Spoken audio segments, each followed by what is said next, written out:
Hi everybody, it's me. Don't mind my bathrobe and crappy hair. I don't feel good at all today, but I haven't done one of these in a while. I didn't get much response last time, but the response I did get was pretty good. So I guess I just got inspired to do this tonight. As everybody knows, I'm very open about my bipolar. Unfortunately, I've been having a lot of problems the last few months. Lack of sleep, racing thoughts, depression, anxiety, the gamut. So, I had a friend of mine from like elementary school actually messaged me earlier tonight, and we were catching up, and they asked me, what is bipolar?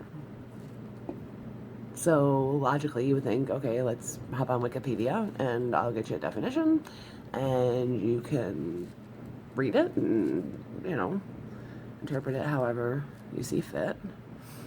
And then something inside of me, like I was just looking over at the clock, and actually it was this clock, but it just like all of a sudden it hit me. I think somehow I figured out a way that I can sort of like describe what bipolar is for me. So it's a cool thing about bipolar is sometimes you can get really creative, and with your racing thoughts you get all these weird funky ideas, and tonight it just kind of happened with this situation. So basically you have a clock, okay, and it goes from 12 to 12, as 24 hours do go for everybody. There's not one place in the world, in the entire existence of humankind, where a clock is backwards. You don't sit there and go from 1:10 p.m. to 1:09 p.m. anywhere in the world. It doesn't go backwards for anybody. It's forwards, and that's it. So my clock, a lot of the times, is just like everybody else's. When I land on midnight, my next step is 12:01. It's normal, it's comfortable, it's safe, it's what I know, it's what I expect, it's what everybody else expects, it's what everybody knows, and what everybody else is comfortable with. With bipolar, sometimes I could be on midnight, just like everybody else, everything's good, and I tend to liken my bipolar to a little creature, almost like a little furry guy with like black and red and green hair for some reason and little buggy eyes, and he's almost cute until you realize his MO, and then you hate him. And I imagine my little creature jumping on midnight. He only jumped on my midnight. He didn't jump on your midnight. He didn't jump on anybody else's midnight in my brain, even though he does for a lot of people. And so you're going to go to 12:01, and it's going to be normal, it's going to be awesome, and you're going to be fine. My little creature jumps on, and at first he doesn't do anything.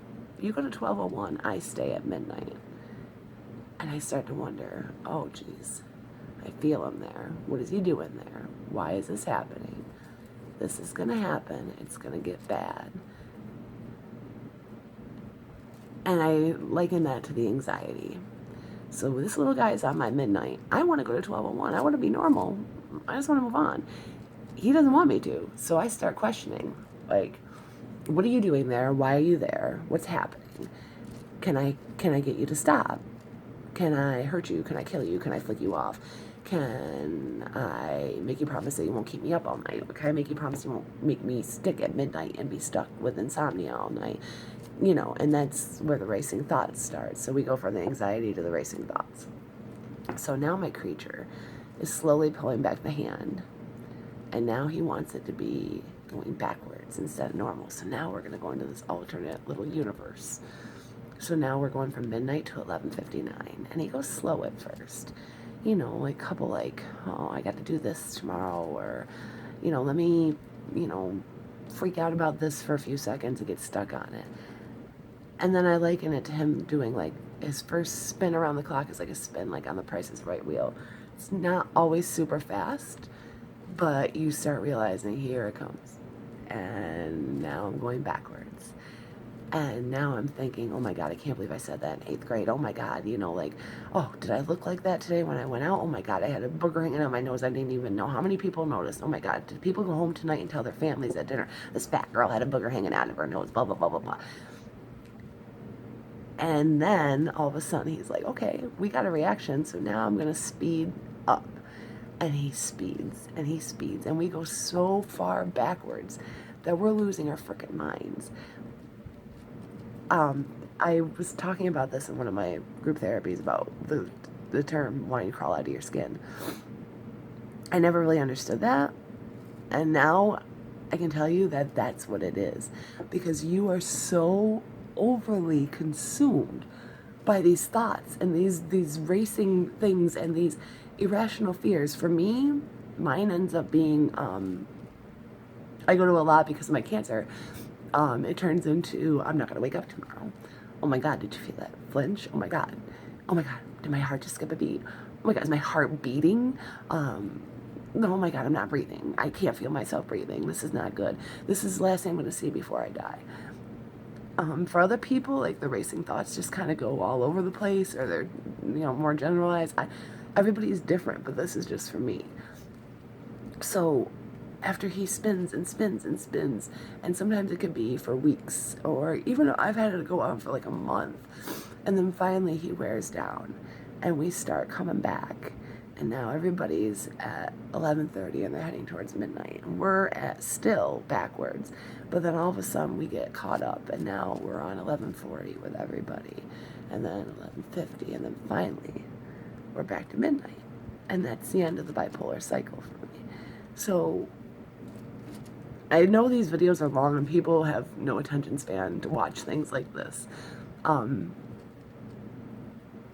But if you know somebody with this issue and they try to tell you these things, just remember that little creature. We want to stay normal.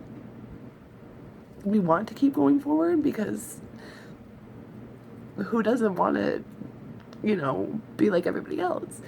But unfortunately, there's just something in our brain that sometimes just doesn't mesh with that. And so you get videos like this because talking and getting the thoughts out sometimes are the only thing that really helps or can stop it, and sometimes it just can't. It just has to run its course. So there's been so much talk lately of with suicide, with the Linkin Park lead singer and everything, and I can go to work tomorrow, or go to school tomorrow, or go to church tomorrow, or go on a plane tomorrow, or go where normal people go tomorrow, and you never know that the whole time I'm having sheer anxiety or racing thoughts, or I haven't slept in 36 hours.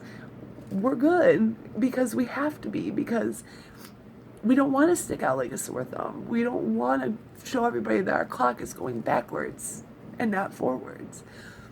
So if you know somebody and you don't understand, just ask. Don't make judgments, because it's really hard. It is like an addiction. It is like an addiction because every day is a struggle. Every day I have to remind myself that, Jen, this is not real. You're not dying. Look at you. Your chest is rising up and down. Your heart rate's fine. And just like an addict has to struggle not to take the next drink or swallow the next pill or place the next bet. It's hard. So just please be aware of mental health, and please love one another. And if you don't understand, it's okay to ask.